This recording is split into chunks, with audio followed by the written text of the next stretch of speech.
Welcome back to the European final of the Call of Duty Black Ops 2 Championship here in Cologne, Germany. It's day 2, which means each European region's best team is fighting in a knockout phase for a big money prize. Here's UK team Fariko.Dragons against the equally leery French team Millenium in a semi-final matchup. Things went badly for the Dragons at first in the best of 5 showdown.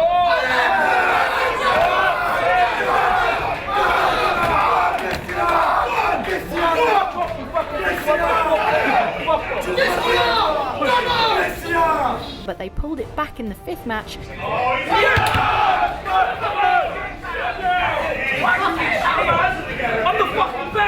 which was a nerve-shreddingly close game of hardpoint mode.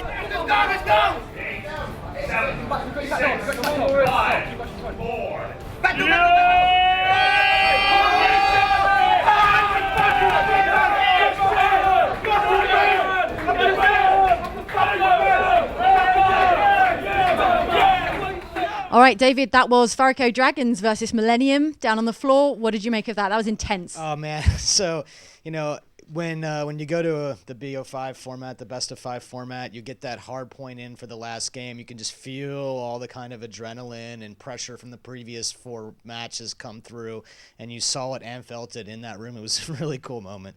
And that was after the priming of the first hardpoint match, which was insanely close. Yeah, hardpoint will typically go very much to the wire, right?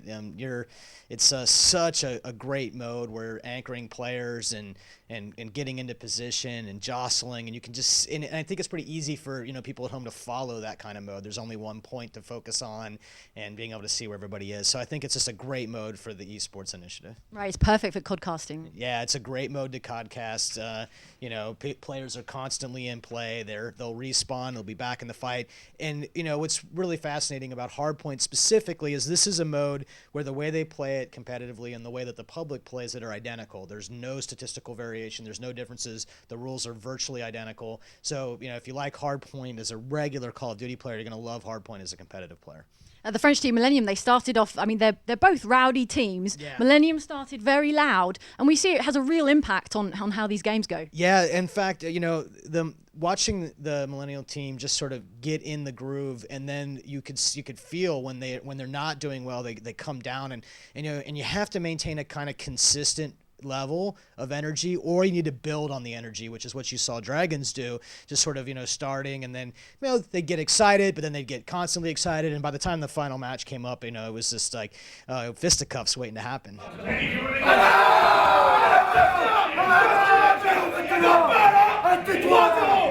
got lucky, bro. Sit the fuck down, man. Sit down, man. That was so exciting to watch. It's pretty strong smack talk if you compare it to, say, like professional sports. Sit down, Carnage, you little prick. Is that just natural for a game that's about fighting? Yeah, so, I think if we actually could hear what the players say, on the football field, on the American football field, or on the basketball court are actually saying to each other, I bet it's not that different, and that the broadcasters just keep all that stuff well down to make for family-friendly TV. So I'd be surprised if it was that different. But, yeah, of course, these are competitive people, right? And it's in your nature to, and it's part of the game. And in fact, it makes it kind of fun to watch. And, drama's good for anything, any kind of sport. Let's go, man! Fucking go, we fucking got this, man! Fucking you lot are so boys.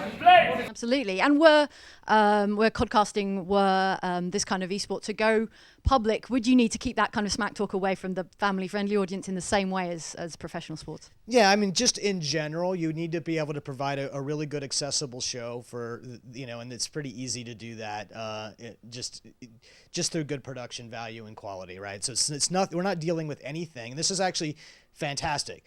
It's an esport, and we deal with the same kind of things that mass market, very popular sports deal with in the esport. They're not any different. And there's lots of great history to draw on how to have creative solutions to making sure that this is something very spectator friendly.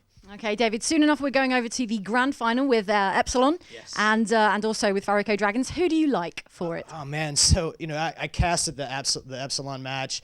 They 3-0'd the German team, and I just they're so kind of the epitome of a team that just rock solid foundations. Not very spiky, and I think they're the team to beat. I think the Dragons would not roll them out. They're coming off the emotional win, right? So I would not put that above it. But I think they are the team to win. They're the team to beat, and the Dragons are going to have to fight to get there. All right, David. Also, though, aMaZe and his team, they do well in adversity. They like being the underdog, I think. Yeah, I mean, you got to find what gives you that extra boost you need to kind of push forward. All right, thanks so much, David. Let's go to the final. All right, let's do it.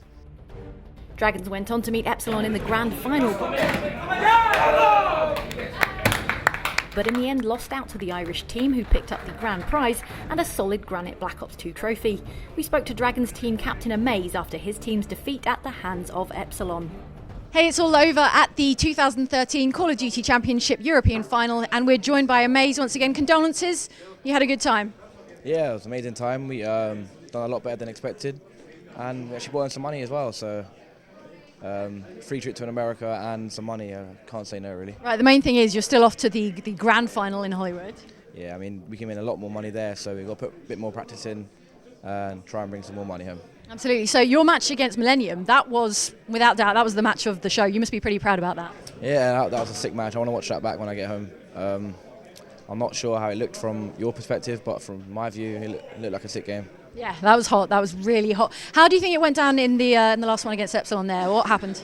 I don't know. They're a really practiced team, and we're not. We've scrimmed together like 4 times. I think that just showed. That's about it.